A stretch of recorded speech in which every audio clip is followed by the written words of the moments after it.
Tudo bem? Aqui para fazer as previsões sobre a partida de hoje. Tem França e Marrocos abrindo as quartas de final. Deixe seu palpite aqui nos comentários para participar do nosso bolão.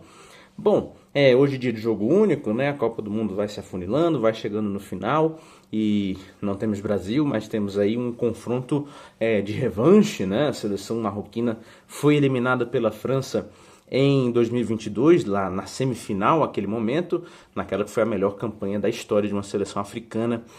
O Marrocos acabou ficando com o quarto lugar naquela Copa do Mundo. Dessa vez temos uma França talvez ainda mais forte, ainda mais difícil de competir, mas com a seleção marroquina que também melhorou, né? Marrocos perdeu alguns de seus principais jogadores daquela época, como o Amrabat, ainda está no time, mas é reserva, né?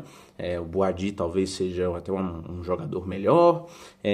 Não tem mais Ziyech, que era o destaque daquele time, não tem Enesiri. Enfim, é um Marrocos modificado, mas como nós temos visto nessa Copa do Mundo, muito competitivo ainda. Contra uma França que domina seus jogos, que como faca na manteiga passa por qualquer defesa, às vezes sem muita dificuldade. Enfrentou defesas fechadas e foi o caso do jogo contra o Paraguai, com um time que praticamente usa os 11 jogadores para se defender e ainda assim criou chances, criou oportunidades, não deu oportunidade para o Paraguai contra-atacar. É bem verdade que o Paraguai não tinha armas tão qualificadas para contra-atacar. Marrocos, do contrário, tem bastante coisa, né? Tem um time defensivamente qualificado, que tem Riyad e Diop fazendo uma ótima Copa do Mundo. Tem que ver se o Riyad estará disponível, provavelmente vai estar. A seleção marroquina tem um desfalque certo, que é a ausência do Saibari, que é o principal goleador da seleção.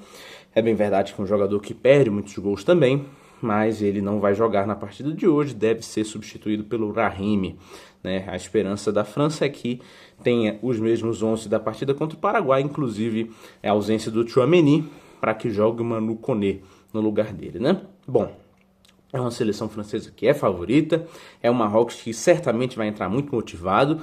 Vale lembrar que o Marrocos é uma ex-colônia francesa, né? O Marrocos foi colonizado por França e Espanha durante a sua era colonial, né?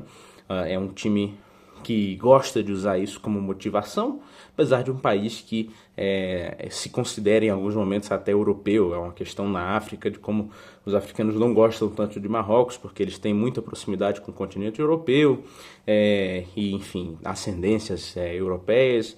É um time que tem uma questão, um país que tem uma questão colonial com o Saara Ocidental, por exemplo, que é uma questão, inclusive, muito complexa. Enfim, Marrocos, inclusive, será sede da próxima Copa do Mundo, junto com Portugal e Espanha, justamente pela proximidade que existe entre os três países. Então, um jogo na África, outro jogo na Europa, é como se um jogo fosse em Recife e o outro fosse em Maceió, entende? São países muito próximos. Enfim, sobre o jogo em si, relembro que a França é favorita, tem muitas armas para atacar essa seleção marroquina, mas o jogo não será nada fácil. Tô achando que é o jogo mais complicado dessa seleção francesa até aqui na Copa do Mundo. Meu palpite é que será 3-2 para a França na prorrogação. É isso aí. Bom, deixo você seus palpites aqui e até a próxima.